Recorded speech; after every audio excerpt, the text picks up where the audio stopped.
Oh, it's funny about that's I can imagine. Want a water? You good? I'll take a water. I'm sure these guys probably want one. Whenever you're ready, Coach. Oh, yeah, okay. Well, we need to get on the road because the weather's getting bad, so this has got to be short and sweet because we got to get back. But obviously it was a heck of a game. I told these guys in the locker room just now, to me, the true joy is in how they played when the ball was tipped between the lines, how hard they played, how well they played, not perfect, how they defended, how they moved the ball, and tried to outlast through the game. And that's it. We'll celebrate, as we said, all this stuff later on, but that's what I liked. And, you know, you want to play good ball now heading into the NCAA tournament. So it's great. And for these guys who've been through a lot, it's a nice feeling for sure. First question to our left.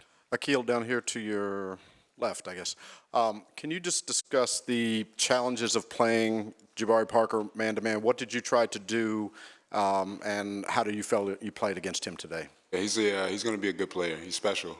He's strong, quick, athletic. He can shoot the ball, put it on the floor. So I just wanted to make sure I stayed down, kept my balance, and just try to stay in front. This question's for Coach. So Akil had 15 rebounds. That made me say, I didn't know you had that many. That's wow. All right. It was a one-possession game for Alive the second half, and then your team slowly but surely built that lead. How proud were you by the composure your team had in those final 5 minutes? Yeah, we kept talking about don't get sped up, make them guard you, and make them earn on the other end. And, yeah, that's what they did. That's what I meant when I said to see that unfold is what it would take. And, again, you know, they missed some bunnies. They did some things. But we had to earn this against that kind of team and that kind of program. So, yep, that made it very gratifying. Front left. Joe, Jeff White, VirginiaSports.com. You played in front of a lot of great crowds at JPJ this year, but did you expect this outpouring of support today, and what was it like on the court? Yeah, that was unbelievable. You know, to have the support that we had. You know, we were kind of joking around when we came in. We were asking where's all the Duke fans at. You know, all we could see was orange when we were driving over here, and you know, it's pretty special that we were able to share that with the fans. You know, they deserve that. The city of Charlottesville definitely deserves an ACC tournament title. You know, they've been extremely loyal to us and very supportive ever since I've gotten to school here. Right in front of me. Tony, talk about his history angle of this first time in 37 years. So long. And then I think I told you that in the last press conference that Wally Walker said we want some company with that team in '76. So just like what Joe said, faithful fans, I think they appreciate how these guys have gone about doing it, the way they play, the kind of character they are off the court, and they've watched these two grow up. And then to get that, I've not been to many finals. I went to the one in '95, but I don't know if it's always this charged in here or this electric with the crowd noise and the atmosphere, but it sure felt special. And that's a big shout out to the Cavalier fans, because that was, you know, I heard UVA when I walked out on the floor of the chant. I said, we in John Paul Jones Arena or are we in Greensboro? It really felt like a home game at times, and certainly Duke got it going, but that was a special crowd. Front row. Yeah, Whitey with the Daily Progress in Charlottesville for the seniors, Akil and Joe. Just, I guess, what are your emotions, and what were your emotions as those final seconds were ticking down, and you know the fans were going crazy, and how good did that feel? Akil. I mean, it felt amazing. It's all that you dream of. It's what we wanted to do when we came here, and you know, now looking back on it, we've still got work to do, and that's all I'm really focused on now. But for those last couple minutes of the game, you just want to close it down and start to celebrate. Joe. Yeah, I would say, you know, we've experienced a lot in our time here, and this is very rewarding, you know, for the program to get to this level. This is what we wanted to do when we first came here, and it's a special feeling, but at the same time, you know, we only had a short glimpse to celebrate this. We always talk about how we'll celebrate, you know, our season, our careers, and all that later on at some point, because we still have a lot of unfinished business. To our right. Zach Barteeve with the Cavalier Daily. Malcolm, you're about to play one of the biggest games of your career. Last night, how do you even go to sleep? How do you compose yourself to come out here and play so well and have, you know, score 23 points and match Parker in, you know, the biggest game in at least the last decade or two for UVA? Well, I try not to let our opponents, I try not to let my mindset depend on our opponents. I try to keep my mindset steady no matter who we play. I know I'm playing on a really good team. I'm playing for a really good coach. I just have faith that things will work out as they may and try not to get too up or too down for certain games.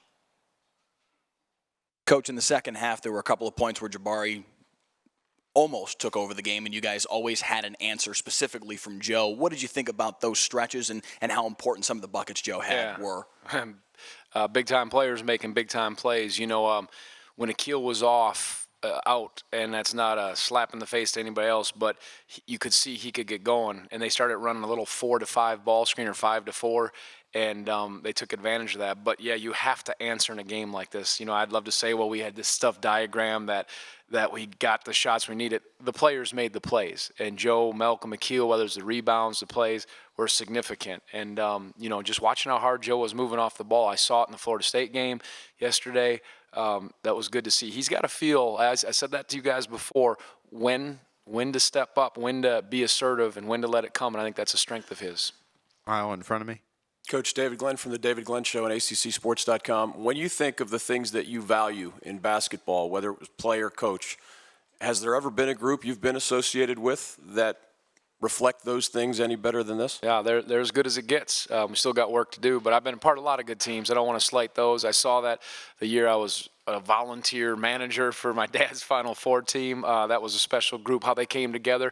But here's what's unique about these guys that's different, and we still have work to do, how they've sustained it from start to finish, conference play to now. That's different. And so that I take my hat off to, knowing there's still stuff in front of us. That's what I appreciate. Tony, you talked about there's more work to do. Have you been able to reflect at all during these last 15 minutes about this accomplishment, or are you just trying not to do that at all? Yeah, no, I mean, we definitely enjoyed it. I told you I love the game, but I told him we'll relive all this stuff later. We need rest. We need to get rested up and ready to go for what's next. And that moment when you're on the floor, you see your wife, you see your parents, you see the joy in these guys' eyes and hearts. That's as gratifying to me as anything. So I soaked that up without a doubt, and I gave thanks certainly for all that's happened, as I said, through the tough times, through the good times. Coach Viv Bernstein with the New York Times. You touched on this a little bit, I think. But when you look at the team that had the two technicals and the team that was able to hold on in the end, do you feel like your team was more poised, and if so, why? I don't know more. Our guys played with great composure, and we needed that. And I don't know what happened with those technicals. I didn't see it, but the mark of a team to win a championship and a conference tournament, you have to play with that kind of poise, composure down the stretch. And we even shrugged off missing some free throws, but yeah, they certainly did that, and I like that because you need that in tournament play. It's so important, and they haven't gotten flustered. That's been a trademark of them all year. Front row aisle. Tony, Anthony Gill put tremendous pressure on Duke around the basket. How large was he in the game plan coming in? Did you think he would need to play well? Looking at he got to the line 17 times. He was he was really on the glass. He was getting it, attacking, and he has that ability. We saw that in practices last year, and we knew he'd be important. Because he could get going that way, and he draws fouls. I said that all year. He knows how to get contact and draw fouls. Front row. Tony, down here in the front row. First of all, did your dad stick around for today? He did. I think he told my wife he wasn't coming in the morning, and then he told her about 30 minutes later, I am going to come. And so I didn't know if he was going to be there or not. We left him a ticket. And then but I did see him to start the game. I think I saw him a couple times put his hands in his head when we either missed a free throw or did something. But I'm glad he was there because I know he loves these guys for what they stand for, and he's going to appreciate how hard-nosed and tough they were. You were talking about history a little while ago, but I'm not sure if you're aware of it or not, but this is the first time in the history of this conference, 61 years, that you've gone 3 straight years with a non-North Carolina team winning this tournament championship. And I was wondering if, with Florida State winning it, and Miami, and now you guys, if that kind of helps, the perception of the league outside of the geographic footprint that, it's more than just Carolina and Duke. I hope so, because there's great teams besides those storied programs, and with Louisville coming in next year, and the teams that are in this year, it's a monster. It really is. So that's why to get it, and I didn't know that for the last 3 years. I guess thinking about it is that's special, but it also shows you the stranglehold that those schools have had on it. But our job is to try to pry that away. We had questions from Malcolm as well, front row. Joe, I know Malcolm. Joe, I know you want to celebrate later, but what does winning the MVP of this tournament mean? Nobody from Virginia's done that since Wally Walker. Northwest guy, too. Yeah, he lives out in Seattle. I don't know. I didn't really put much thought into it. I didn't really expect it or anything like that at all. I was just more concerned with trying to get the tournament championship, and that was my main concern. And I mean, all the individual stuff, that's just, I don't really put much thought into it. Front row.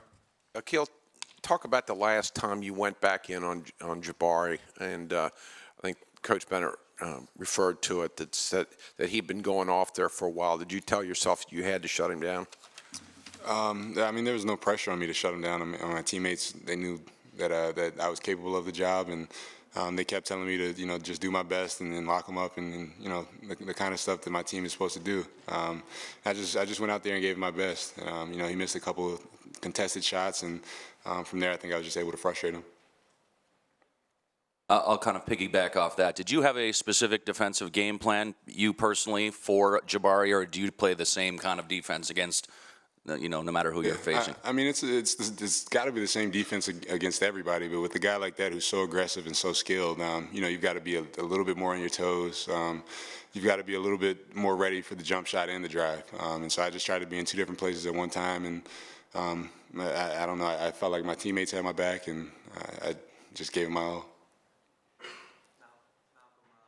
What's this team's mindset going into the NCAA tournament? Do you feel like you've maybe proven you could maybe be a 1 seed here in a couple hours? And just how will you guys handle this next week and getting ready for the NCAA tournament? I think we would, of course, like to be a 1 seed like anybody, but I don't think our focus is really on that. The fact that we're going to the NCAA regardless, it means a lot to us, and we're going to focus on going there and competing against whoever we play. That's really the mindset we have going on now. We're going to try to enjoy this tonight, but move on tomorrow and get back to work. Front row. Yeah, Doug Dowdy again. Malcolm, what was the team's mindset in like the last 2 or 3 minutes? You had the lead, but it seemed like you were still looking to score. I'm thinking of your layup that made it 66-60 with a minute left. What were you thinking out there? What was the game plan at that point? The game plan was to take care of the ball. Of course, in that situation, you still want to remain aggressive, but we had to get stops. Every close game we play in, it comes down to getting stops in our defense, and I feel like that's what we thrive on doing, and that's what we did tonight.